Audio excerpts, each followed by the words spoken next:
नमस्कार विद्यार्थी मित्रांनो, कसे आहात? आनंदात आहात ना? असेच राहा. विद्यार्थी मित्रांनो, बालकाचा वाढ आणि विकास आणि त्यानुसार अध्ययन अध्यापन प्रक्रिया याचं शिक्षणशास्त्रामध्ये खूप महत्त्व आहे. याचं कारण आहे की एक पूर्वी समज होता की शिक्षक हा हाडाचा, जन्मावा लागतो आणि त्याच्यानंतर जसं जसं अध्यापन शास्त्र विकसित होत गेलं तसं तसं ही संकल्पना पुढे आली की अध्यापन ही एक जर कला असेल, ही जर शास्त्र असेल तर हे शास्त्र शिकावं लागेल.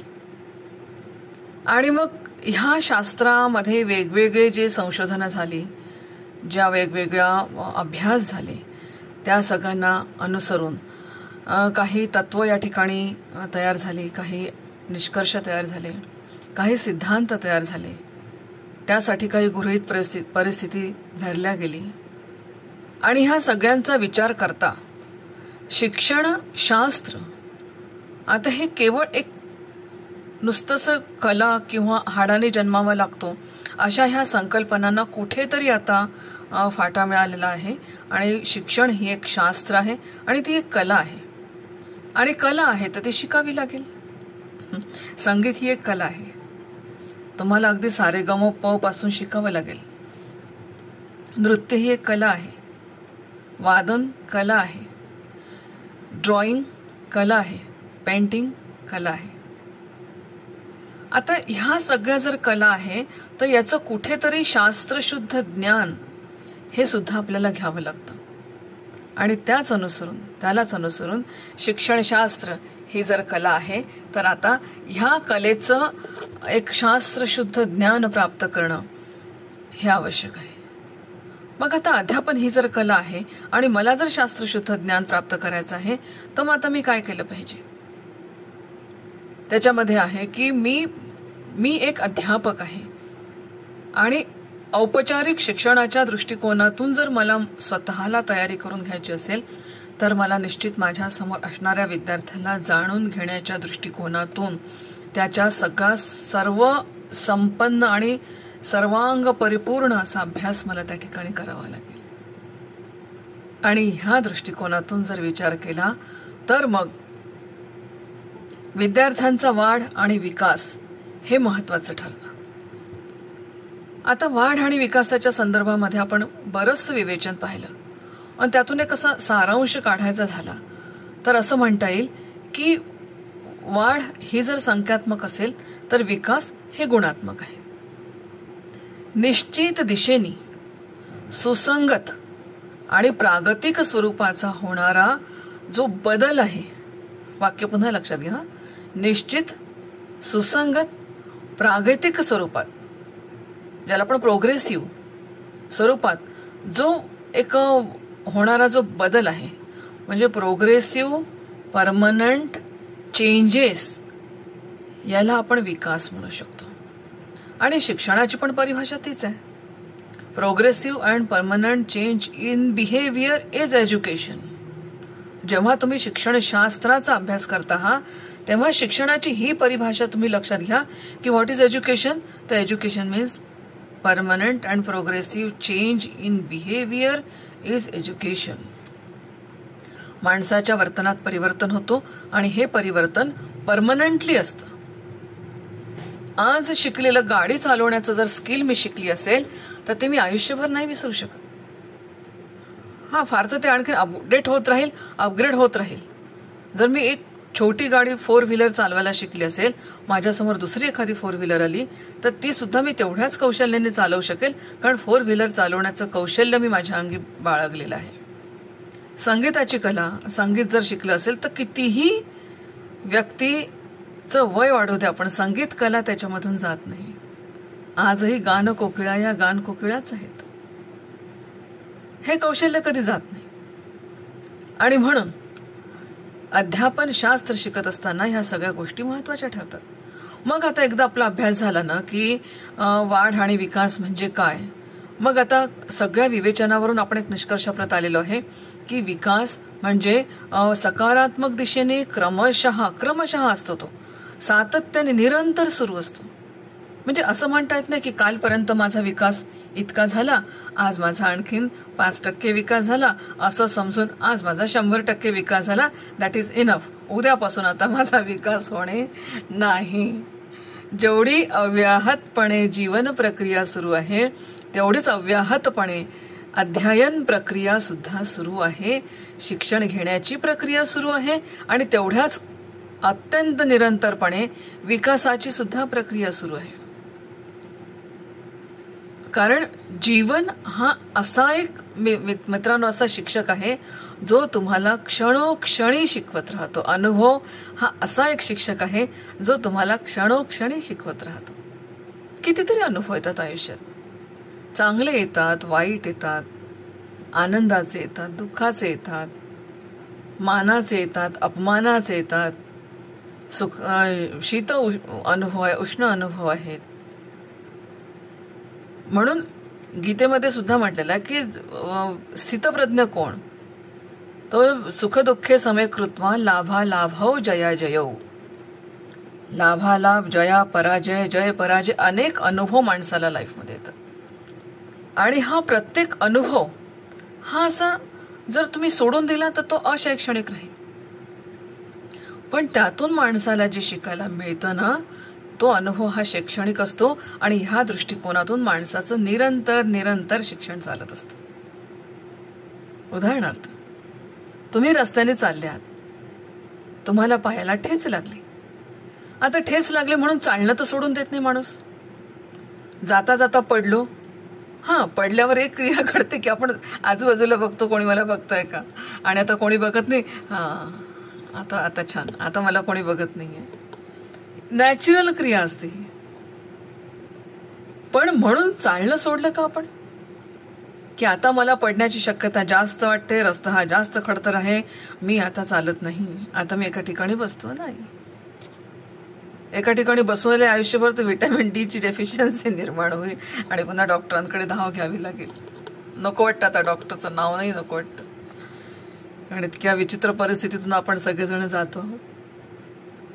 म्हणून चालण्याचा हा जो अनुभव आहे, या अनुभवामध्ये मग आपण दुसऱ्याला सांगतो, अरे कॉलेजला जायचं असेल ना तर ह्या मार्गाने नको जाऊ, तू अशा पद्धतीने जा, म्हणजे मग तिथे जरा खाचखळगे पण कमी आहे, तिथे जरा तुला ठेच पण कमी लागेल आणि तो जरा चांगला रस्ता पण आहे. पुण्याला जायचंय, कोणता चांगला रस्ता आहे हो?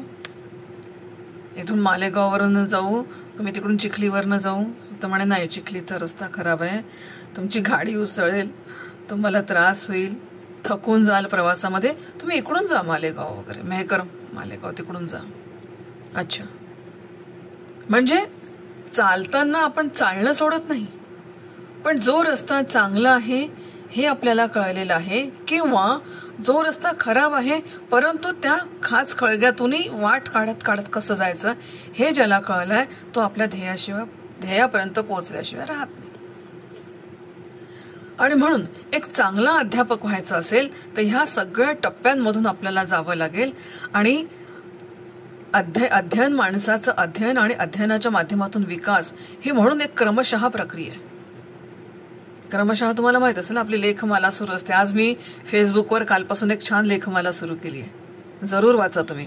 ट्रू लव्ह, खरं प्रेम कशाला म्हणतात, एक सुंदर लेखमाला आहे. चिन्मय सदा फुले नावाचं माझं फेसबुक हे आहे, अकाउंट आहे, त्याच्यामध्ये तुम्ही बघा.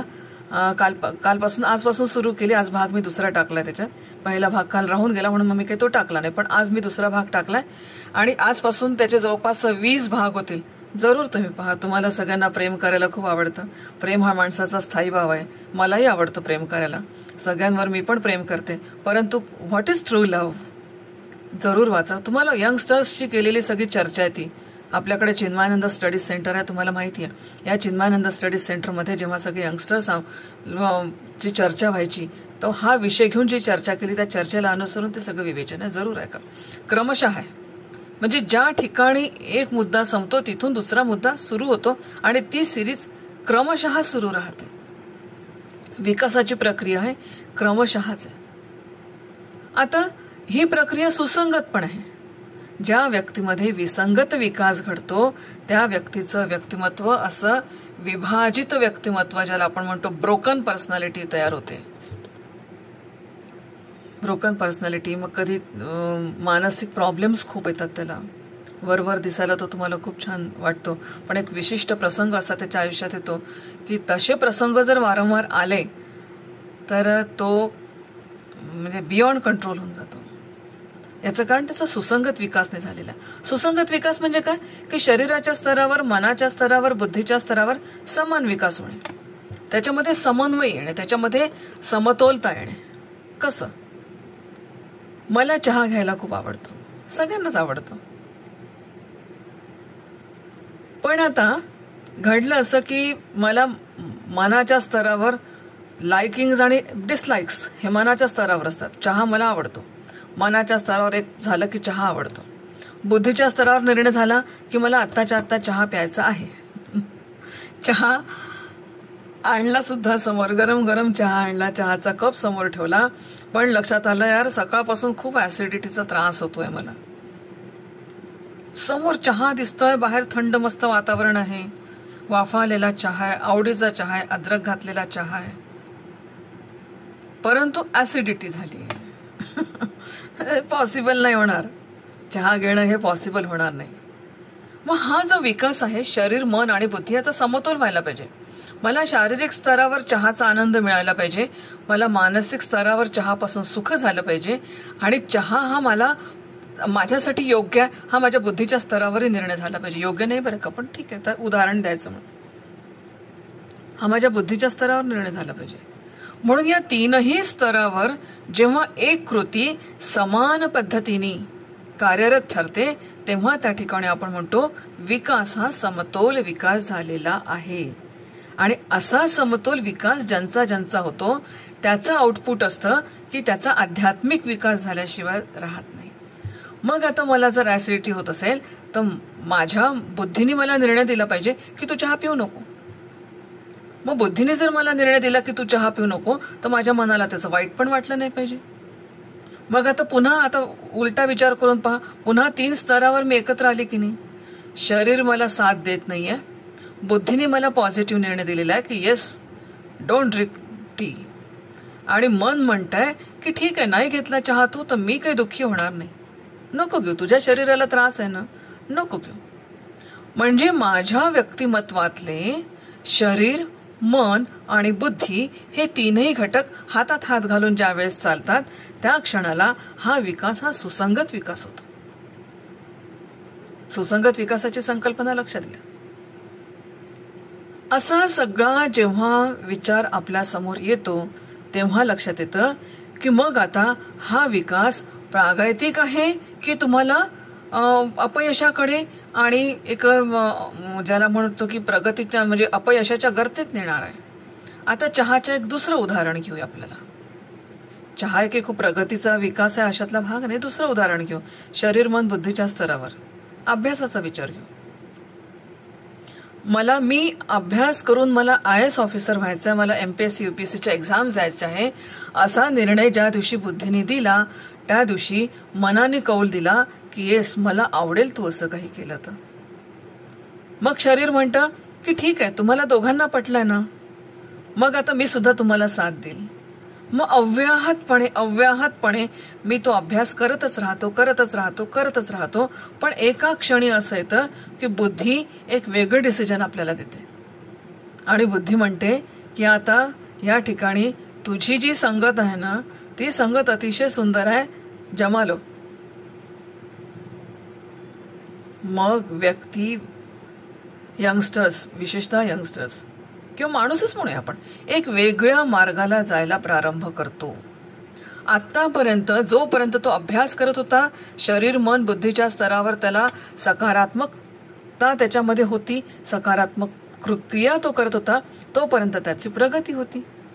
आता काय झालं, आता संगतच अशी लागली की त्या संगतीमध्ये चहाची जागा केव्हा दुसऱ्या अपेयानी घेतली हे कळलं नाही, वरण भाजी पोळीची जागा कुठल्या अखाद्य खाद्यांनी घेतली हे कळलं नाही. त्याच्यामुळे घडलं असं की शरीराला, आणि एक लक्षात घ्या, शरीराला सुखाची सवय लवकर लागते. खूप छान वाटतं, अपेय प्यायल्याने खूप छान वाटतं म्हणतात. वेळ नाही लागत, त्याचं व्यसन लागायला वेळ नाही लागत, माणूस व्यसनाच्या आहारी जायला वेळ नाही लागत. मग आता ते प्यायचं तर काहीतरी खावंही लागतं. मग त्याच्याबरोबर आणखीन काही अखाद्य खा, अखाद्य खा, अपेय प्या, शरीरावर विपरीत परिणाम नाही होणार तर काय होणार आहे. मग शरीरावर विपरीत परिणाम झाला तर मन म्हणतं नाही रे बाबा, आता मी थकलो, मी नाही तुला आता जास्ती साथ देऊ शकत.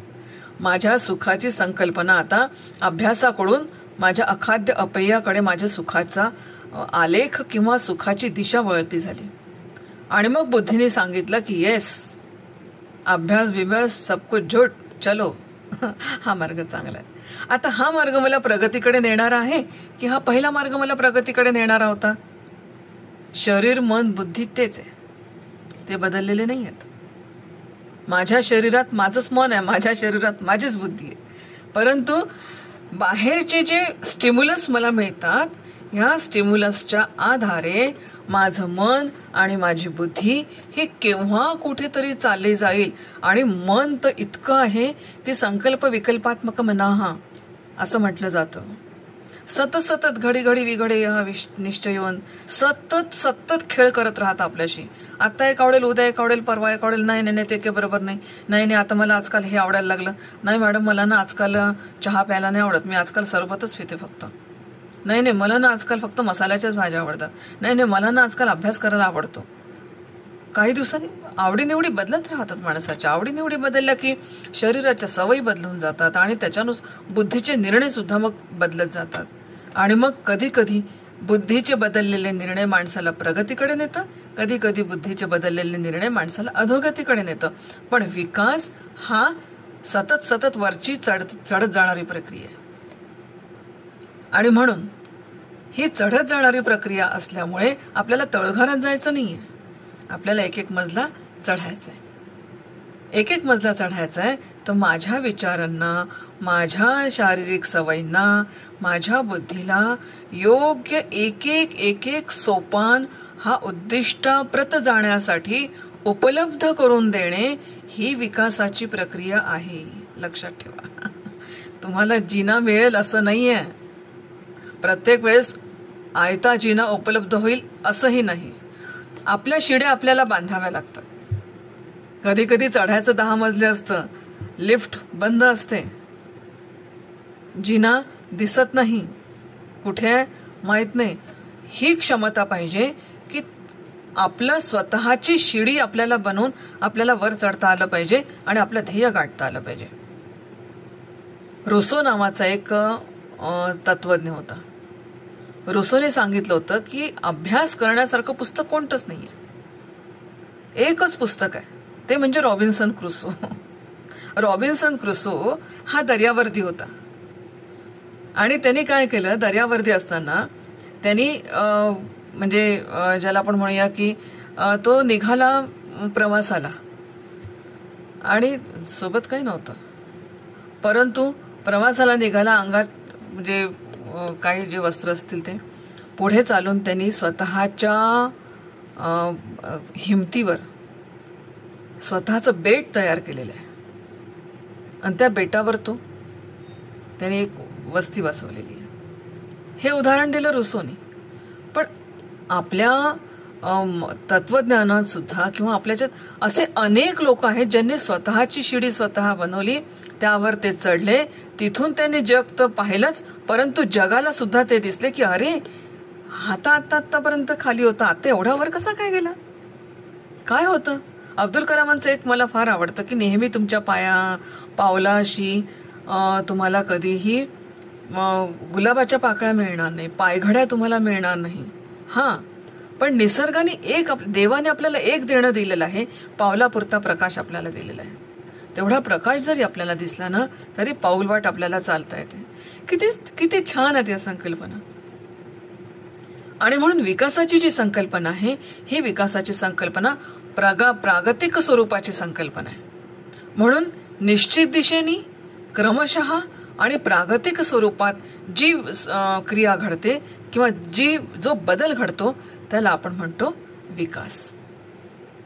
किती छान संकल्पना आहे. आणि हीच संकल्पना मग गुणात्मक दृष्टिकोनातून पण आहे. ही संकल्पना गुणात्मक आहे. आता हे सगळं आपण ह्यासाठी विचार करतो आहोत की जोपर्यंत मला विकास संकल्पना नाही समजणार तोपर्यंत माझा सुद्धा विकास झाला आहे किंवा नाही हे मी कसं बरं समजायचं.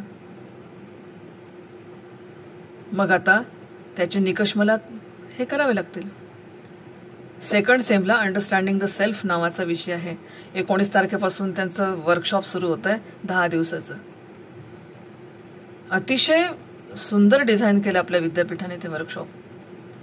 10 दिवस मी आणि आता सेकंड इयरचे विद्यार्थी आम्ही सोबत असणार आहोत. खूप सुंदर. त्याच्यामध्ये हा विकास हा मुद्दा येतो. व्हॉट इज पर्सनॅलिटी आणि आपल्या व्यक्तिमत्वाचा विकास म्हणजे काय. आपण असं कम्युनिकेशन स्किल असावं, योगा करावं, योग हे सगळं अभ्यासतो, परंतु मूळ त्याचं अधिष्ठान काय आहे या अधिष्ठानाचा विचार करून आपल्याला व्यक्तिमत्व विकासाचा विचार करावा लागतो. आणि हा सगळा विचार संख्यात्मक न करता गुणात्मक स्वरूपाचा विचार आपल्याला करावा लागतो. आणि म्हणून विकासामध्ये मग जसं शरीराच्या स्तरावर एक सुदृढ शरीर किंवा सुदृढ नसलं तरी मन आणि बुद्धीच्या जोरावर, मन आणि बुद्धी जेव्हा शरीरावर हावी होते ना तेव्हा शरीरातलं अपंगत्व हे अपंगत्व राहत नाही. कोण आहे शास्त्रज्ञ, मला खूप सगळं अपंग, मला नाव नाही आठवलं, परंतु Stephen Hawkings, right, Stephen Hawkings हा एवढा इतक्या ठिकाणी फ्रॅक्चर्स त्याला असताना सुद्धा तो आपल्या आयुष्यामध्ये त्यांनी का एवढं कार्य केलं. याचं महत्वाचं कारण की त्याचं मन हे स्ट्रॉंग होतं, त्याची बुद्धी स्ट्रॉंग होती आणि मनाने आणि बुद्धीनी आपला हात त्याच्या हातात दिला होता आणि त्याला ओढून घेतलं होतं वरती. ही आपल्या व्यक्तिमत्वातली खूप सुंदर क्रिया आहे बरं का. की जसं शरीर मन बुद्धी तिघांची हातात हात पाहिजे ना तसं जो घटक आपल्या व्यक्तिमत्वात कमकुवत पडतो उरलेल्या 2 घटकांनी त्याला हात द्यायला पाहिजे आणि उचलून धरायला पाहिजे. त्यावेळेस खूप कार्य ह्या शरीराच्या माध्यमातून होतं, खूप कार्य होतं. स्टीफन हॉकिंग्स खूप म्हणजे मी सांगते असे कितीतरी तुम्हाला आता एव्हरेस्टवर चढलेली, मला वाटतं मीरा कुमारी आहे का, एव्हरेस्टवर चढली, एक पाय तुटलेला आहे तिचा. कशाच्या भरोशावर हे सगळं होतं. तुम्ही म्हणाल की विल पॉवर नाही. अरुणिमा, तेच माझे म्हणजे नाव थोडेसे अरुणिमा. अशी कोणती शक्ती आहे त्यांच्यामध्ये. तुम्हाला असं वाटतं काही दैवी शक्ती आहे? नाही. ही शक्ती आहे शरीर मन आणि बुद्धी यांच्यामध्ये समतोल निर्माण करणारी. मग जिथे शरीर कमी पडतं ना तिथे मन आणि बुद्धी हे शरीराला उचलून घेतं आणि शरीर सुद्धा तयार असतं मन आणि बुद्धीच्या अधीन जायला, चांगल्या सक्षमतेच्या दृष्टिकोनातून. म्हणून शरीर सुद्धा रेडी पाहिजे मनाच्या अधीन व्हायला, मन रेडी पाहिजे बुद्धीच्या अधीन व्हायला आणि तिघही रेडी पाहिजे सोबत चालायला. ह्या क्रिया घडतात तेव्हा स्टीफन हॉकिंग्स आणि अरुणिमा सारखे लोक जगामध्ये खूप सारं कार्य करून जातात. कारण पुष्कळ हा प्रश्न पडतो बरं की त्याला पाय नव्हता, कसं काय झालं असेल, एवढं फ्रॅक्चर कसं काय त्यांनी सहन केलं असेल, त्याचा आयुष्याकडे पाहण्याचा सकारात्मक दृष्टिकोन असेल. अरे हो, हे सगळं बरोबर आहे, हे एक अगदी परवलेचा आन्सर आहे, सकारात्मक दृष्टिकोन आहे. पण तो सकारात्मक दृष्टी करण्याच्या मागे ही जी सगळी प्रोसेस आहे ना, ही प्रोसेस कधी कधी आनंददायी असते, कधी कधी दुःखदायी असते, परंतु त्याच्या मागे एकच विचार असतो की ह्याच्यातून सगळं मला बाहेर पडून या सगळ्यांवर मला मात करायची आहे आणि मला अतिशय निरामय जीवन जगायचं आहे. मग मी कॅन्सर पेशंट असू दे की मी अपंग असू दे की मी त्याला there is no doesn't matter, it doesn't matter. म्हणून शारीरिक विकास म्हणजे नुसतं निरोगी शरीर असंही होत नाही. म्हणून हे जे सगळे गुणात्मक बाबी आहेत ह्या मोजता नाही आहेत. किती मर्यादेपर्यंत त्या स्टीफन हॉकिंग्स अरुणिमा यांची मन आणि बुद्धी यांनी कशा पद्धतीने त्या शरीराला खेचून घेतलंय, कशा पद्धतीने शरीरामध्ये ताकद निर्माण केली आणि ते शरीर सुद्धा मन आणि बुद्धीला कसं सरेंडर झालं, याच्यामध्ये किती स्किल आहे आणि किती त्या शरीर मन बुद्धीला मिळालेलं प्रशिक्षण आहे. आणि ह्या दृष्टिकोनातून शिक्षक किती तयार पाहिजे विचार करा बरं. आपल्या समोर सुद्धा असे कितीतरी विद्यार्थी यायचे ज्यांच्या आयुष्यामध्ये समस्या आहेत, ज्यांच्या शारीरिक समस्या आहेत, ज्यांच्या मानसिक पण समस्या. या काळामध्ये कितीतरी मुलांचे मला फोन येतात आहेत की मॅडम असं डिप्रेशन यायला येत आहे, असं वाटतं माझं भवितव्य संपलं, असं वाटतंय की मला आता या जगामध्ये काही माझ्यासाठी शिल्लक राहिलेलं नाही, बीएड करतो आहे पण बीएड नंतर नोकरी मिळेल की नाही हे मला वाटत नाही. चुकीची धारणा आहे. असा विचार करणं ही अत्यंत चुकीची धारणा आहे. हा विचार मनात येणं वाईट नाहीये. अनेक वाईट विचार मनात येतील, येऊ द्यायचे, काही बिघडत नाही. मन आहे ते. असंख्य विचार, एका मिनिटाला 60,000 विचार आपल्या मनामध्ये येतात असं संशोधन आहे मित्रांनो. मग ते 60,000 विचार सगळे चांगलेच असतील का?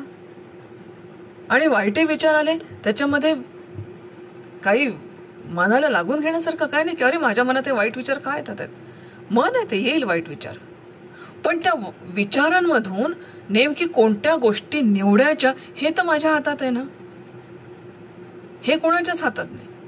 चांगल्या आणि वाईट विचारांमधून कोणत्या विचारांची निवड करायची आणि कोणता थॉट प्रेझेंट करायचा हे माझ्या हातात आहे. आणि हे जर माझ्या हातात आहे तर घाबरण्याचं कारण नाही. ज्या क्षणाला तुमच्या मनात विचार येईल ना मी डिप्रेशनमध्ये चाललोय, त्या क्षणाला इमिजिएट त्याला सबस्टिट्यूशन द्या, इमिजिएट सबस्टिट्यूशन द्या आणि सांगा आय एम द बेस्ट. या जगात जर काही करू शकेल तर मीच करू शकेल, माझ्या वतीने कोणीही करू शकणार नाही. भूक मला लागली, जेवायचं मलाच आहे. तहान मला लागली, पाणी मलाच प्यावं लागेल, तरच माझी भूक आणि तहान मिटणार आहे. त्याच्यामुळे मन नाराज झालं तर त्या मनालाही मीच प्रसन्न करू शकेल. मन डिप्रेशनमध्ये चाललं असेल तर त्यालाही बाहेर मीच आणू शकेल. हे पहा, मन हे स्वतःशीच खेळतं आणि त्याला आपल्याला छानपैकी तो आपल्याला खेळवू शकतो. नाही, त्याला आपल्याला खेळवू नाही द्यायचं, आपल्याला त्याला खेळवता आलं पाहिजे. की चल कोणताही खेळ बघा तुम्ही, आपण समोरच्याला खेळवतो ना. खेळाडू हा स्वतः तर खेळतोच पण त्याचबरोबर तो समोरच्याला खेळवत असतो. कोणताही गेम घ्या तुम्ही, क्रिकेट घ्या, कोणताही खेळ घ्या, प्रत्येक खेळाडू 2 गोष्टी सातत्याने करत असतो. तो स्वतःही खेळतो आणि तो समोरच्यालाही खेळवतो. मनाचं तसंच आहे. जीवनाशी स्वतःही खेळता आलं पाहिजे, जीवनाला सुद्धा खेळवता आलं पाहिजे. मग ज्या क्षणाला वाटेल ना की मी नाराज झालो, मी डिप्रेशनमध्ये चाललो, मी काहीतरी, त्या क्षणाला सबस्टिट्यूशन इमिजिएट द्या. कोणतं सबस्टिट्यूशन? की मी या जगातली सर्वात उत्कृष्ट निर्मिती मी, आय एम द बेस्ट. मी विचार केला तर हे चांगलंच होईल. मी विचार करतोय म्हणून वाईट घडतंय, मी विचार करतोय म्हणून माझ्याबद्दल वाईट घडतंय. शेवटी लॉ ऑफ अट्रॅक्शन आहे. लॉ ऑफ अट्रॅक्शन मध्ये असं म्हटलं जातं की जे तुम्ही विचार करता तसं तसं तुमच्या आयुष्यात कधी कधी घडतं. तेव्हा असं तुम्हाला आठवतं की अरे हे तर मी विचार केला होता आणि हे व्हावं असं मला वाटत होतं, तेच घडलं एक्झॅक्टली. मॅडम मी म्हणतच होतो मी फर्स्ट क्लास येईल म्हणून, बघा मी म्हणतच होतो मी टॉपर करेल, मी केलं की नाही टॉपर. आता त्याच्या विरुद्ध चला, एखाद्या मुलाने टॉपर करेल म्हटलं पण नाही झालं, तो सेकंड आला. आता मॅडम मी डिप्रेशन. अरे तू का इतरांशी तुलना करतोय? काल तुला मार्क 4 पॉइंटर होते, आज तुझे 8 पॉइंटर आहे. तू तुझ्याशी तुलना कर ना. आज तू 4 पॉइंटरने तू पुढे गेलाय, तू तुझ्याशी तुलना कर यार.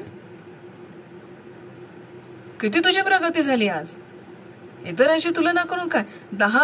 10 पैकी 5 मार्क हायएस्ट असेल आणि तुला जर 5 असतील तर तू कमी आहे की जास्त हा विचार कर ना तिथे. नाही मी आता 10 पैकी 9 मार्काचा विचार केला होता, मला 5च मार्क मिळाले. अरे पण हायएस्टच 5 आहे ना, त्याला तू काय करशील? इतरांच्या दृष्टीने तू मेरिट आहेस. तर ह्या सगळ्या ज्या गोष्टी असतात ह्या अतिशय जीवनाला समृद्ध बनवणाऱ्या असतात. हा गुणात्मक विकास आहे. ह्या गुणात्मकतेमध्ये मनाला आणि बुद्धीला तर्क, विश्लेषण, संश्लेषण, निर्णय, विचार ह्या सगळ्या प्रक्रिया एक समृद्ध करणाऱ्या प्रक्रियांमधून तो माणूस जातो. पण त्याच्यासाठी आपल्या विचार बुद्धीकडे पाहता आलं पाहिजे. अगदीच असं ते नदीत जाणाऱ्या वस्तूकडे आपण पाहत राहतो, एखादी परेड आपण पाहत राहतो, क्रिकेटची मॅच जशी पाहत राहतो, तसंच या विचारांकडे पाहता आलं पाहिजे, निर्णयाकडे पाहता आलं पाहिजे. कसं क्षणाक्षणाला कसं, सकाळचा मूड कोणता, दुपारचा कोणता, अरे सकाळी तर तू खूपच, मॅडम तुम्ही सकाळी तर खूप खुश होते, आता काय झालं, मेरी मर्जी, मी नाराज झाली, मी असं नाही चालत. ज्या क्षणाला मेरी मर्जी म्हणता ना, त्या क्षणाला शरीर, मन, बुद्धी सगळं तुम्ही त्या मनाला देऊन टाकता. मग मन तुम्हाला ज्या पद्धतीने नाचवेल ना, मग म्हणून मग कोणा म्हणजे आत्महत्येचे विचार मनात येतात. मग नंतर पळून जावंसं वाटतं, जगापासून दूर बसावंसं वाटतं, कोणामध्ये मिसळावंसं वाटत नाही, मग जेवावंसं वाटत नाही, मन नाराज नाराज राहतं. मग डॉक्टर म्हणतात नाही तुम्ही डिप्रेशनमध्ये आहात. मग काय करायचं, गोळ्या घ्या, चॅनल ब्लॉकर्स गोळ्या तुम्हाला देतील. आता चॅनल ब्लॉकर्सच घ्यायचे आहेत ना, हे ठरलं ना तुमचं, चॅनल ब्लॉकर्स घ्यायचे आहे, मग असे चॅनल ब्लॉक करा ना जे मी तुम्हाला परवा सांगितले, लिकेजेस ऑफ माइंड बुजवून टाका ना ते. आपल्याच तर हातात आहे, कशाला एवढे महागायचे औषधं त्याच्यासाठी घ्यायचे. म्हणून मी तर नेहमी विद्यार्थ्यांना आवाहन करते की ज्या ज्या क्षणाला तुम्हाला वाटेल ना की मॅडम माझ्या जीवनामध्ये नैराश्य येत आहे, talk with me without any hesitation. काही हेजिटेशन करायचं नाही. तुम्हाला केव्हाही वाटलं ना मी आता डिप्रेशनमध्ये चाललो, मॅडम काय करू मला सांगा बरं, असं असं होत आहे, yes I am your best friend. बिलकुल. ही म्हणजे आमच्या मागच्या वर्षी आमच्या एका विद्यार्थिनी, खूप सुंदर छान विद्यार्थिनी होती, सालस, परंतु तिने जेव्हा सुसाईड केला तेव्हा अत्यंत असं वाटलं की शिक्षक म्हणून हार झाली आपली, हारलो आपण शिक्षक म्हणून. मग नैराश्य येतं ना, विद्यार्थ्यांना वारंवार सांगतो आम्ही, पण शेवटी काय होतं ना की बोलायची सुद्धा म्हणजे त्या व्यक्तीची, समोरच्या व्यक्तीची बोलण्याची सुद्धा त्यावेळेस मानसिकता नसते. असं नाही करायचं. ज्या ज्या क्षणाला तुम्हाला वाटतं ना की मला निराशा येते आहे, आपल्या आईवडिलांशी बोला, आपल्या मित्रमैत्रिणींशी बोला, आपल्या शिक्षकांशी बोला. खूप चांगले तुमचे मित्र असतात, शिक्षक सुद्धा, आईवडील सुद्धा तुमचे चांगले मित्र असतात, मित्र तर मित्र असतातच, प्रश्नच नाही. पण कुठल्याही परिस्थितीमध्ये शरीर, मन आणि बुद्धी या तिघांचं ऐक्य ठेवा, आणि हे ऐक्य हिताचं ठेवा, अहिताचं नका ठेवा. हा सगळा विचार विकासाशी संबंधित आहे, आणि म्हणून विकासाच्या संकल्पनेत शरीर, मन आणि बुद्धी या तीनही गोष्टी येतील, आणि या तीनही गोष्टींचा गुणात्मक विकास म्हणजे शिक्षण. आता मग आपल्याला आपल्या अभ्यासाच्या दृष्टिकोनातून किती अवस्था अभ्यासायच्या आहेत? आपल्याला अभ्यासायच्या आहेत जन्मपूर्व अवस्था, शैशवावस्था, बाल्यावस्था आणि कुमारावस्था. म्हणजे अगदी ज्या क्षणाला अनुवंश पक्का होतो तो पहिल्या आठवड्यापासून तर त्या बालकाच्या 14व्या वर्षापर्यंत, ज्या वेळेला तो तारुण्यात पदार्पण करतो तिथपर्यंत त्याच्या बाल्यावस्थेचा कालखंड आहे. आणि ह्या बाल्यावस्थेच्या कालखंडाचा प्रत्येक काळाचा शारीरिक विकास, मानसिक विकास, बौद्धिक विकास हा ज्या वेळेला आपल्याला समजतो त्यावेळेला त्या विकासाच्या दृष्टिकोनातून आपण प्रयत्नशील राहतो आणि त्याला सहाय्यभूत ठरतो. त्याच्यामधली सर्वात पहिली जी अवस्था आहे ती आहे ज्याला आपण म्हणतो अपरिणत गर्भ. अपरिणत गर्भ म्हणजे अगदी ज्या क्षणाला तो अनुवंश पक्का होतो, पहिले 3 आठवडे मातेच्या गर्भामध्ये अनुवंश पक्का होऊन पहिले 3 आठवडे जे असतात त्याला अपरिणत गर्भ असं म्हणतात. आणि ह्या याच्यामध्ये आईची अवस्था, कारण एक नवीन जीव तिच्या गर्भामध्ये आलेला असतो, जीवात जीव वाढतो. लक्षात घ्या, म्हणजे इतकं अमेझिंग आहे. मी कधी कधी विचार करते की 2 मिनिटं ऑक्सिजन शिवाय 1 सेकंद राहू शकत नाही आपण लोक. आईच्या गर्भामध्ये 9 महिने हे मूल कसं राहत असेल. आणि एक जीवामध्ये जीव, म्हणून असं म्हणतात की माता होणं हा स्त्रीचा पुनर्जन्म आहे. हा जो 3 जन्मपूर्ण ही जी अवस्था आहे याला बीजावस्था असं म्हणतात. आणि ह्या बीजावस्थेमध्ये जसं पहिले 3 आठवडे, मग नंतर पुढचे भ्रूणावस्था येते, जी 8 ते जवळपास 40 आठवड्यापर्यंतची भ्रूणावस्था असते. मग त्याच्यामध्ये 3 जर स्तर आपण म्हटले तर बाह्य स्तर, एक मधला स्तर आणि एक आतला स्तर. बाह्य स्तरामध्ये मग नख असतील, त्वचा आहे. आतल्या स्तरामध्ये मग अस्थी आहे, मेद आहे, रक्तवाहिनी आहे. आणि त्याच्या आतला स्तर म्हणजे मग बाकी सगळे ऑर्गन्स, किडनी, लिव्हर वगैरे. तर ह्या पद्धतीने जो त्या भ्रूणाचा विकास होतो.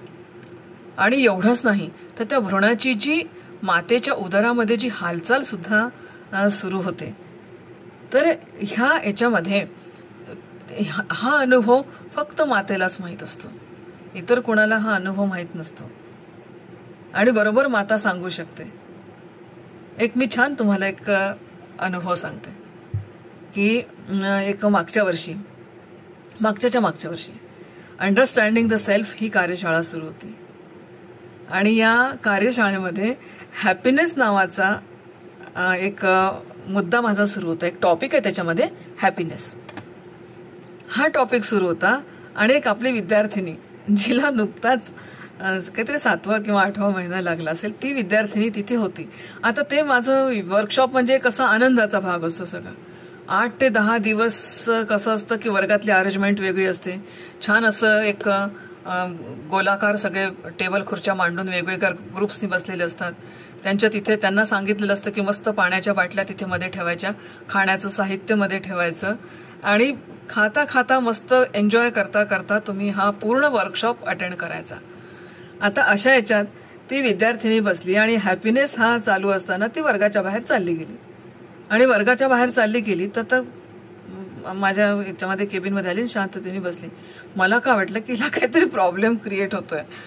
तर मी आपली काळजीने बाहेर आली. म्हटलं, अगं काय झालंय तुला, तू अशी का बरं उठून आली, काही प्रॉब्लेम होतोय का? तर तिच्या लक्षात आलं की हॅपीनेस हा विषय ऐकून ती इतकी हॅपी झाली होती की तिचं बाळ सुद्धा खूप हॅपी झालं आणि तिला मग तिथे बसणं असह्य झालं. म्हणजे हा एक जो अनुभव आहे तो तिला तर आनंददायी ठरला, पण तिच्यापेक्षा तो मला जास्त आनंददायी ठरला. कारण अक्षरशः आनंदाच्या उसळ्या तिचं मन मारत होतं. आणि ते उसळ्या मारत होतं तर तिचं बाळ सुद्धा आनंदाच्या उसळ्या मारत होतं. इतका तो छान अनुभव. म्हणून ही जी भ्रूण अवस्था असते बाळाची, तर ह्या भ्रूण अवस्थेमध्ये ही त्याची अध्ययनाची बीज अवस्था आहे. म्हणून आपण म्हणतो ना, शुद्ध बीजापोटी फळे रसाळ गोमटी, आधी बीज अंकुरले मग रोप वाढले, है ना, बीज अंकुरे ओल्या मातीच्या कुशीत. तर ही जी बीज अवस्था आहे आपल्या व्यक्तिमत्वाची बीज अवस्था. आता तसं व्यक्तिमत्व बीज अवस्थेमध्ये अव्यक्त स्वरूपात असतं. हा माझा मुद्दा अंडरस्टँडिंग द सेल्फ मध्ये खूप छान विद्यार्थ्यांपर्यंत पोहोचवला जातो की अव्यक्त स्वरूपामध्ये आपलं व्यक्तिमत्व कसं असतं आणि ते व्यक्त स्वरूपात आल्यानंतर मग त्याला कशी जगाची ओळख होत राहते. मग आता ही जी भ्रूणावस्था आहे ही 40 आठवड्यांपर्यंतची भ्रूणावस्था आहे. या 40 आठवड्यामध्ये मुलाचा शारीरिक विकास होतो. एवढंच नाही, त्याच्या भावनांचा सुद्धा विकास होतो. पण तुम्हाला सांगितलं ना की तिला अक्षरशः आनंदाच्या उकळ्या फुटत होत्या. तिला एवढं ते सगळं छान वाटत होतं. तिला आनंदाच्या उकळ्या फुटतात, तर बाळ सुद्धा आनंदाने उसळ्या मारत आहे. तर म्हणजे एक काय अवर्णनीय क्षण होता तो, मी सांगते. तर हा सगळा जेव्हा आपण विचार करतो तेव्हा ती भ्रूणावस्था ही अत्यंत महत्वाची अवस्था आहे. आणि ह्या काळामध्ये सगळ्यांनी विचारात घ्या, ह्या काळामध्ये मातेचं मन, मातेचं शरीर जपणं अतिशय आवश्यक आहे. जे जे तिला खावंसं वाटतं ते तिच्या बाळाची इच्छा असते. जे जे तिला वाचावंसं वाटतं ते तिच्या बाळाची इच्छा असते. मग तिच्या सगळ्या गोष्टींना चांगलं कसं वळण तिच्या सगळ्या दिनचर्येला देता येईल हा विचार तिथे केला जातो. आणि म्हणून तुम्ही पहा, माता आणि बालसंगोपन याच्यावर आज खूप किती विचार केला जातोय. जागतिक स्तरावर याचा विचार केला जातोय. आणि मी तुम्हाला सांगते की पाश्चात्य राष्ट्रांमध्ये त्या मॅटर्निटी होममध्ये पालकांसाठी एक संस्कार वर्ग असतो आणि तिथे आई लोकांचे ट्रेनिंग्स होतात पेरेंटिंगचे. जे पेरेंटिंग माझ्या देशाने शिकवलं ना, त्याचं इम्प्लिमेंटेशन फॉरेन कंट्रीजमध्ये होतं. आणि सर्वात जास्त ऑस्ट्रेलियामध्ये हा प्रकार खूप आहे की स्वतःचा माझ्या राष्ट्राचा नागरिक जन्माला येतोय, तो आमचे संस्कार घेऊन जन्माला येईल. तर ह्या काळातले म्हणून म्हणतात की जी माता होणार आहे तिने चांगलं वाचावं, तिने चांगलं खावं, तिने चांगले विचार करावे, तिने आनंदी राहावं, तिने मोकळ्या वातावरणात फिरावं. शिवाजी राजे जेव्हा जिजाऊच्या गर्भात होते तेव्हा जिजाऊला लागलेले डोहाळे पहा तुम्ही. जिजाऊला लागलेले डोहाळे, घोड्यावर बसावं, दांडपट्टा मारावा, सह्याद्रीच्या कडाकडामध्ये अगदी म्हणजे रपेट मारावी त्या घोड्यावरनं, युद्ध खेळावं, हे असे डोहाळे जिजाऊचे होते. आजच्या काळात कोणते असतात? पाणीपुरी खायला जाऊ दे, पिझ्झा खायला जाऊ दे, मग ते पोरं कसे सक्षम निघतील, ते पोरं कसे शारीरिक दृष्ट्या असे सुदृढ निपजतील? आईलाच नाही आवडत. कोणत्या तरी मूव्ही बघायला आवडतात, कोणते तरी वाचन करायला आवडतं, काहीतरी भांडायलाच आवडतं, काहीतरी भांडकुदळपणा होतो, काहीतरी म्हणजे ज्या गोष्टी मानवी हिताच्या दृष्टिकोनातून, मानवाच्या आनंदाच्या दृष्टिकोनातून नाही, अशा गोष्टी जर आईच्या आयुष्यात होत असतील, ज्यावेळेस तिच्या गर्भामध्ये बाळ असेल, त्यावेळेस ते जन्माला येणारं मूल त्याच्यामध्ये काहीतरी कमतरता राहिल्याशिवाय राहत नाही. आणि म्हणून या दृष्टिकोनातून भ्रूणावस्था ही अत्यंत महत्वाची अवस्था आहे. याच्यामध्ये संपूर्ण शरीराचा विकास आणि त्या विकासाचे ट्रेड्स याच्यामध्ये असतात. आता ह्या काळात जर काही अनावधानाने काही वेगळी औषधं किंवा काही जेनेटिक प्रॉब्लेम असेल किंवा काही असेल तर मग मूल मतिमंद किंवा मग ज्याला आपण म्हणूया की डाऊन सिंड्रोम, अटॅक्सिक निघतं, ऑटिस्टिक निघतं. कारण 4 प्रकारे मनोविकलांगतेचे: अटॅक्सिक, ऑटिस्टिक, सेरेब्रल पॉल्सी आणि मतिमंद. कधी कधी 4ही गोष्टी एका व्यक्तीमध्ये असतात. याचं महत्वाचं कारण मग जेव्हा ते बाळ घेऊन आई डॉक्टरांकडे जाते तेव्हा डॉक्टर सांगतात, तुम्ही जेव्हा प्रेग्नंट होत्या तेव्हा काही वेगळे औषधं घेतले का? तुमची मानसिक अवस्था कशी होती?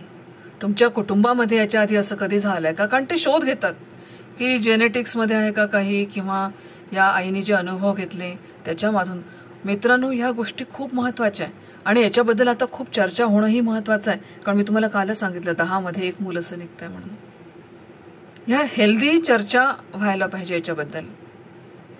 आणि ह्याच्याबद्दल घरातल्या सगळ्या कुटुंबीय सदस्यांनी सुद्धा अवेअर असायला पाहिजे की माझ्या घरात जर असं माझी मुलगी, माझी सून किंवा माझ्या कुटुंबातली कोणतीही व्यक्ती अशी असेल तर तिला किती ती आई होणार, तिला किती जपलं पाहिजे, तिच्या जीवातून जीव बाहेर निघणार आहे, किती तिला मी जपलं पाहिजे.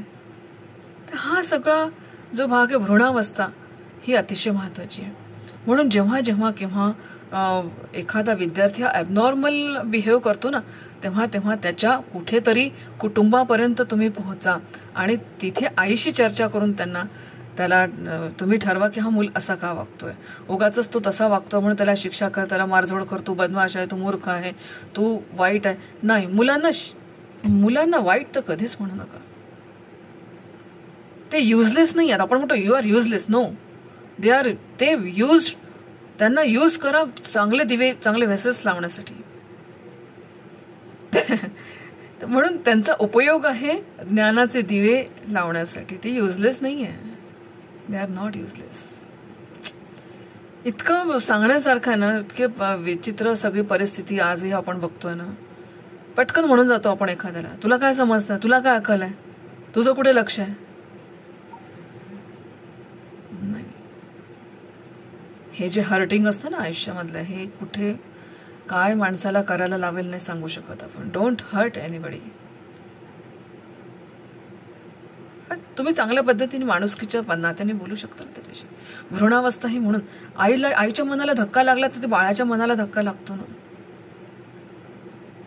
म्हणून नुसतं आईचं शरीर जपणं गरजेचं नाही, तिचं मनही जपणं गरजेचं आहे. तिचं मन आनंदी ठेवणं. म्हणून तुम्ही पहा, पूर्वीच्या काळी डोहाळे जेवण करायचे, ते काय काय सगळे खूप मोठे एक संस्कारातून जातं ते बाळ. त्या याच्यामध्ये 16 संस्कार जे सांगितले त्यातल्या त्या वेगवेगळ्या संस्कारांमधून ते जातं. आणि प्रत्येकांमध्ये व्रत आहे. त्या स्त्रीचं मन खुश ठेवावं, तिच्या संपर्कात आणखीन स्त्रिया याव्या आणि तिचं मन आनंदी राहावं म्हणून काय काय उपक्रम, मग कधी तो काही हे कार्यक्रम, कधी ते कार्यक्रम, कधी ते कार्यक्रम, अरे वा असं निघालं का, मग वाटते बरं छान असतं ते सगळं. आईचं मन प्रसन्न राहतं. भ्रूणावस्था. दुसरी जी अवस्था आहे ती आहे बाल्यावस्था, शैशव अवस्था. ती अवस्था येते की मूल पहिले 15 दिवस, मूल जन्माला आल्यापासूनचं 15 दिवस. आता काय करायचं, एक एक ही अवस्था जेव्हा आपण बघतो आहे त्या अवस्थेमध्ये आपल्या कुटुंबातलं एखादं बाळ डोळ्यासमोर धरायचं आणि विचार करायचा की ते काय काय करतं, काही नाही. अननॅचरल हातपाय हलवत होते, त्याच्या हातपाय हलवण्याला अर्थच नसतो, त्याच्यात दृष्टी आलेली नसते, त्याच्यामुळे पाहण्यालाही अर्थ नसतो. मन विकसित झालं असतं. मी तर पुष्कळदा म्हणते ते विचारच काय करतं बेटा, माझी आई कोण आहे कारण समजत काहीच नाही, अक्कल काहीच नाही. आई समजते फक्त, तरी 15 दिवस आई पण समजत नाही. इतकं जनावराचं बाळ लवकर मोठं होतं, माणसाचं बाळ लवकर नाही मोठं होत. आई पण समजत नाही. तुम्ही पहिल्या दिवशी ते मूल दुसऱ्या आईच्या हातात दिलं तरी ते बिचारा आयुष्यभर त्याला आई म्हणत राहील. आई पण नाही समजत. फक्त काय समजतं, पोट, जेवण आणि हे अननॅचरल हातपाय कशी त्याची हालतात. तुम्ही जर तसे हातपाय हलवून पाहण्याचा प्रयत्न केला तर आता आपल्याला जमत नाही तसे हातपाय हलवणं. त्या काळात आपण इथेच केलं असेल. मग त्याची शैशवावस्था प्रारंभ होते जवळपास 2 वर्षापर्यंत. आणि 2 वर्षापर्यंतचं मूल आठवा. शारीरिक विकासामध्ये आता त्याला कुठे कुठे थोडं थोडं स्वतःच्या अवयवांचं त्याला समज यायला लागलेली आहे. नंतर त्याला थोडंसं आई समजते, कुटुंब समजतं. 1.5-2 वर्षाच्या मुलाला थोडंसं मित्र सुद्धा थोडे समजायला लागतात, जास्ती नाही. आता आजकाल पुण्या मुंबईकडे कसं 1.5 वर्षाचंच मूल शाळेत जातं. 1.5 वर्षाचं वय का शाळेत टाकण्याचं नाही, आपण तरी शाळेत टाकतात. हे जे 2 वर्षाचं मूल आहे आता हे हळूहळू जसं 2 वर्षापर्यंत त्याचा शारीरिक विकास होत राहतो. पहिल्यांदा ते हातपाय हलवतो, मग एका कडावर होतो, मग पालथं पडतं, मग मान उचलतं, मग क्राउलिंग करायला लागतं. क्राउलिंग करता करता थोडंसं बसायला लागतं, बसता बसता थोडंसं उभं राहता पाऊल टाकता चालायला लागतं, चालता धावायला लागतं. आईचा हात सोडून देतं. मग परमनंट सोडतं आईचा हात. तोपर्यंत आईची भूमिका खूप महत्वाची आहे. रुसो म्हणतो की या काळात आई ही नैसर्गिक परिचारिका आहे आणि वडील हे नैसर्गिक गुरु आहेत, त्याचे नैसर्गिक शिक्षक. आई ही नैसर्गिक परिचारिका, कारण या काळात आईला खूप त्याची देखभाल करावी लागते. आणि तो इतका आत्मकेंद्रीय असतो या काळात, त्याला काही जगाशी देणं घेणं नाही. बस माझं करा. आईने माझ्याकडे लक्ष द्यावं, आईने फक्त माझी सेवा करावी, तिने कोणाशीच बोलू नये, बाबांनी कोणाशीच बोलू नाही, त्यांनी फक्त माझीच सेवा करावी. त्याला फक्त समजतं माझ्याशी खूप खेळा, माझ्याशी खूप बोला, मला खूप छान छान खायला द्या, छान छान कपडे मला द्या आणि खेळणी द्या छान छान. आता पुष्कळ घरात काय होतं माहिती का, खेळणी दिली जातात पण ती ठेवून देतात, ते दुरून पाहतं ते मूल. काही काही घरात कसं होतं की तो मुली असतात. आजकाल ना म्हणजे मुलींचं स्थायी भाव आहे मेकअप वगैरे करणं, आवडतं मुलींना. लहानपणापासून नटायला मुरणायला आवडतं. पण काही काही आयांना वाटतं की नाही, हिने मेकअप नाही केला पाहिजे, मग त्या तिला त्याच्यापासून दूर ठेवतात. मग तिच्या उर्मी सगळ्यात सप्रेस होतात. मग ज्या त्या मुलांमध्ये उर्मी आहे, तुम्हाला लहानपणीच कळतं बरं का. बाळाचे पाय पाळण्यात दिसतात म्हणतात, लहानपणीच कळतं त्याच्यातलं स्किल तुम्हाला काय आहे ते. फक्त फाइंड आउट करता आलं पाहिजे आईला. इतकं आत्मकेंद्रीय असतं मूल, त्याला जे पाहिजे ते पाहिजे. आकांड तांडव, मला पाहिजे म्हणजे पाहिजे, आत्ताच पाहिजे. धिंगाणा घालेल, रडेल, ओरडेल, आत्ताच पाहिजे. मग मूल बोलायला शिकतं, त्याचा भाषिक विकास होतो. द्या मा काका का करेल. किती छान बोलतं छोटं मूल. आपल्याला का आवडतं, कसंही छोटं मूल असू दे, किती सगळ्यांना आवडतं. याच्यासाठी की त्याच्या इतक्या सगळ्या क्रिया त्या निरागस असतात, त्याला जग राहटी काहीच समजत नाही. त्या काळात त्याला फक्त समजतं की जियो और जीने दो, तुम्ही आनंदी राहा, मलाही आनंदी ठेवा बेटे.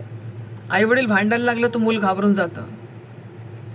मग ज्या घरात खूप छान वातावरण असेल ना, त्या घरामध्ये त्या मुलाचा खरंच विकास चांगला होतो. पण ज्या घरात आई वडील सतत भांडणं करत राहतात, ज्या घरात नातेवाईक एकमेकांशी भांडणं करत राहतात, ज्या घरात खूप असं ज्याला आपण म्हणतो शिस्तबद्ध वातावरण असतं की मी सांगेल तसंच होईल, ह्या दोन्ही तिन्ही याच्यामध्ये मुलाचा विकास हा खुंटतो आणि त्याला मोकळा श्वास नाही घेता येत तिथे. म्हणून मी तुम्हाला काल सांगितलं ना, शिस्त कशी असायला पाहिजे. स्वातंत्र्य रस्त्यावरून चालण्याचं स्वातंत्र्य आहे, पण डाव्या बाजूने धूम धावत सुटा, हरकत नाही. डाव्या बाजूने रस्त्यावरूनही धावा, काही हरकत नाही, पण डाव्या बाजूने. तसं आयुष्य जगता नाही. एका मस्ती करा, पण शिस्तीत करा. शिस्तीत मस्ती ज्याला आपण म्हणतो, मस्ती करायची पण शिस्तीत करायची. शिस्तबद्ध वातावरण पाहिजे, परंतु त्याच्यामध्ये तुमच्या मनावर शरीरावर ओरखडे पडतील अशी शिस्त नको. कुठेतरी त्या मुलांना त्यांचंही आयुष्य जगू दिलं पाहिजे. आई वडील काय करतात, मी माझ्या परसेप्शन, आता मी पण आई वडीलपेक्षा मी आई म्हणून मी स्वतःच म्हणते, मी विचार करते की माझ्या परसेप्शननी माझं मूल जगलं पाहिजे. त्याचं परसेप्शन डेव्हलप होऊ द्या ना, त्याला पाहू द्या, त्याला जग बघू द्या. ठीक आहे, त्याला जग बघता येत नसेल, तुमच्या खांद्यावर घ्या, त्याला जग तर पाहू द्या, त्याला त्याचं जग बघू द्या, त्याला त्याचं निर्माण करू द्या. पॅरेंटिंग तिथेच सक्सेस होतं. खूप मुलांना सप्रेस करून तुम्ही एखादी स्प्रिंग सप्रेस केली की ती पुन्हा दुप्पट वेगाने उछालते. ह्या दृष्टिकोनातून ही जी शैशवावस्था आहे, ही शैशवावस्था जशी बीजांकुरणाची ती अवस्था होती ना, तशी ही बीजांकुरणाची एक प्रकारची अवस्था आहे. परंतु ही अवस्था अशी आहे, या ठिकाणी तुमच्या व्यक्तिमत्वाचे गुणतत्व जी आहे, ही गुणतत्व ही त्या ठिकाणी विकसित व्हायला सुरुवात होते. गुणतत्व निर्माण झाली अनुवंशात, पण आता त्याला योग्य असा मार्ग, खूप क्षमता असेल अंगामध्ये आणि तुम्ही भांडण्याचा मार्ग दिला तर भांडण्यात ते मूल खूप सक्षम बनतं आणि काही मुद्दा मांडत ते असं दंद भांडायला येतं तुमच्याशी. एक म्हणजे इतकी मजा असते की ह्या क्षमतेचा वापर चांगल्यासाठी, लोककल्याणासाठी केला गेला, जगत कल्याणासाठी केला गेला, त्याच्या स्वतःच्या कल्याणासाठी केला गेला तर ठीक आहे. खूप मोठं असं ते कालवे हे करतात ना, खूप सारं धरण बांधतात. ते धरण कशासाठी बांधतात की वेगवेगळ्या शेतांना पाणी जावं म्हणून. पण मग तो खूप पाऊस येतो, ते धरण भरून जातं, दरवाजे उघडावे लागतात. मग आता त्याच्यामुळे त्या धरतीचं पोषण होतं की मानवी जातीचा विनाश होतो. तसंच आहे, मनाला बांध घालताना, ते बांध घालत असताना पूर्ण बांध घातले तर कधी ना कधी त्याला वाट मिळते आणि मग ते अवाढव्य पद्धतीने ओक्साबोक्षी धावायला लागतात. आणि मग तिथे आपण म्हणतो मूल बिघडलं. मूल बिघडायला कारणीभूत कोण ठरलं? तुम्हीच तर बांध घातले बाबा, जग पाहू द्या त्याला. कधी कधी रुसो या बाबतीत जे सांगतो ना ते फार विचित्र सांगतो. तो म्हणतो मुलांना तुम्ही संस्कार शिकवूच नका, कुसंस्कारांपासून त्यांना दूर ठेवा, दॅट्स इट. तो सुसंस्कार शिकून घेईल. लावू द्या म्हणतो त्या याला, त्या दिव्याला हात लावू द्या, चटका बसू द्या. चटका बसताना त्याला कळेल तेही आक्रस्ताळीपणा, रुसोचा तोही आक्रस्ताळीपणा आहे. परंतु बापाला ज्या दिवशी आपल्या मुलाची चप्पल व्हायला लागते त्या दिवशी मूल हे बापाचं मित्र असतं. हे जरी आई वडिलांनी गृहीत धरलं तरी पण त्याचा विकास चांगला होतो. तोपर्यंतच त्याला तुमची गरज असते. त्याच्यानंतर मग फक्त दिवा विझू नाही म्हणून, झाड करपू नाही म्हणून, ही भूमिका फक्त आपली आहे की त्याला असे त्याला कळलं नाही पाहिजे पण तो सुरक्षित राहायला पाहिजे. ही भूमिका पालकांची, शिक्षकांची असते. म्हणून ही जी शैशवावस्था आहे, ज्याला आपण पूर्व प्राथमिक अवस्था म्हणतो, याच्यामध्ये शिक्षकाची भूमिका तेवढीच महत्वाची. ह्या सगळ्या अवस्था त्याला कळल्या पाहिजे शिक्षकाला. म्हणून ही जी जवळपास 15 दिवसा म्हणजे 2 वर्षापर्यंतची अवस्था आहे, ही अवस्था अतिशय महत्वपूर्ण आहे. मग याच्यानंतरची अवस्था आहे ते बाल्यावस्था, जी 2 ते 12 वर्षाची आहे. त्याच्यामध्ये पूर्व बाल्यावस्था आणि उत्तर बाल्यावस्था. पूर्व बाल्यावस्थामध्ये 2 ते 6 वर्षाचा कालखंड आणि उत्तर बाल्यावस्थेमध्ये 6 ते 12. आता असं नाही की 12व्या वर्षात ती बाल्यावस्था संपते. ज्या क्षणाला त्याचा एक शारीरिक विकास हा झालेला असतो आणि तो परिपक्व होतो सगळ्या दृष्टीने, शारीरिक मानसिक दृष्टिकोनाने, ज्या दिवशी तो परिपक्व होतो त्या दिवशी त्याची ती बाल्यावस्था संपते. आणि मग आपण म्हणतो की आता मुलगा किंवा मुलगी वयात आली, कारण तिला शारीरिक परिपक्वता पण आलेली असते, मानसिक परिपक्वता जरी आलेली नसते तरी शरीर परिपक्व झालेलं असतं आणि तोपर्यंत मग कोणाची ती 12व्या वर्षाची असते, कोणाची ती 14 वर्षाची असेल. परंतु ही जी अवस्था आहे 0 ते 6 वर्ष, हा पुन्हा पूर्व प्राथमिक 2 ते 6 हा प्राथमिक शाळेचा कालखंड आहे. या काळात मूल लेखन शिकतं, ABCD अ आ इ हे शिकतं. नंतर त्याचे मसल्स स्ट्रॉंग होण्याचे दिवस आहे, म्हणून त्याचं पोषण चांगलं झालं पाहिजे. मनाच्या दृष्टीने जर विचार केला तर आता तो त्याला आई वडील मित्र मैत्रिणी हे सगळे हवेशी वाटतात. त्याला तो आता शाळा नावाच्या समाजामध्ये त्याचा प्रवेश झालेला असतो आणि शाळेच्या समाजामध्ये तो इतकं शिक्षकाचा ऐकतो, तो प्रसंगी आईला म्हणतो की आई तू चुकली, माझी टीचर सांगते ते खरं आहे, तू काहीच्या काही मला सांगू नको, मला टीचरने सांगितलं. आई त्याला म्हणाल की तुला येतच नाही, तू ना बुद्धू आहे. Don't say like that mamma. माझी टीचर म्हणते की तू you are brilliant, so I am brilliant, don't say I am मूर्ख. इतकं ते म्हणजे म्हणून 0 ते 6 वर्षाचा कालखंड शारीरिक दृष्टिकोनातून, मानसिक दृष्टिकोनातून, भावनिक दृष्टिकोनातून आता मित्र समजतात, शिक्षक समजतात, त्याच्यामुळे भावनिक परिपक्वतेचा थोडासा कालखंड, परिपक्वतेकडे मूल जात असतं. शरीराच्या दृष्टिकोनातून वाढत्या, तुम्ही पहा किती 6 ते 6 वर्षापर्यंतचं जे मूल आहे त्याची हाईट वाढत असते, त्याच्या शरीराचंही पोषण होत असतं. अवयवांची जाण येते, अवयव कळायला लागतात त्याला, स्वतःचे अवयव कळायला लागतात. लज्जा येते त्याच्यामध्ये, त्याला एक प्रकारचा संकोच त्याच्यामध्ये निर्माण होतो. नंतर खेळणी आवडायला लागतात आणि खेळणी किती आवडतात, त्या खेळण्यांना तो जिवंत समजायला लागतो. मुली बघा तुम्ही बार्बी डॉलशी खेळतात आणि बार्बी डॉलशी खेळताना त्यांचं म्हणजे ते थोरं सेलिब्रेशन असतं त्यांचं. ती डॉल म्हणजे त्यांचं बाळ असतं. मग ते सगळं त्याला नटवणं, मुरडणं, आंघोळ घालणं, त्याला जेवू घालणं, सगळं जसं तिची आई करेल तसंच ती करत असते. आई जर तिला रागवत असेल तर ती त्या बार्बीला रागवते, तिला धपाटे पण मारते. मजेशीर आहे सगळं, फक्त आपल्याला पाहता आलं पाहिजे. जिवंत समजतं ते, त्या खेळण्यांना जिवंत समजतं. रवींद्रनाथ टागोरांना अजिबात आवडत नव्हतं की लहान मुलांना तुम्ही खेळणंच देत नाही हातामध्ये. ते म्हणायचे लहान मुलांना खेळणी द्या, त्यांना तोडू द्या, तोडमोड करू द्या. तोडमोड केली की ते पुन्हा जोडतात, त्यातून त्यांची सृजनशीलता विकसित होते. हे जे फिलॉसॉफर्स जेव्हा आपण अभ्यास करतो तेव्हा कळतं की काय म्हणजे कशा कशा पद्धतीने हे लोक. जॉन डी सुद्धा विचार करत होता ना बालकांचा, तेव्हा तो स्वयं अध्ययनावर भर द्यायचा. मॉन्टेसरी बाई जेव्हा आल्या, मॉन्टेसरीनी जेव्हा मॉन्टेसरी शाळा उघडली ना, तेव्हा मॉन्टेसरीमध्ये तुम्ही खेळणे पहा कशा, ते क्यूब्स आहेत, ते टॉवर्स आहेत. मुलांना शेप्स कळले पाहिजे, मुलांना त्याचं आकार कळले पाहिजे, आकारमान आहे, वस्तुमान आहे, कलर्स आहे, हे डिफरेन्शिएट करता आले पाहिजे.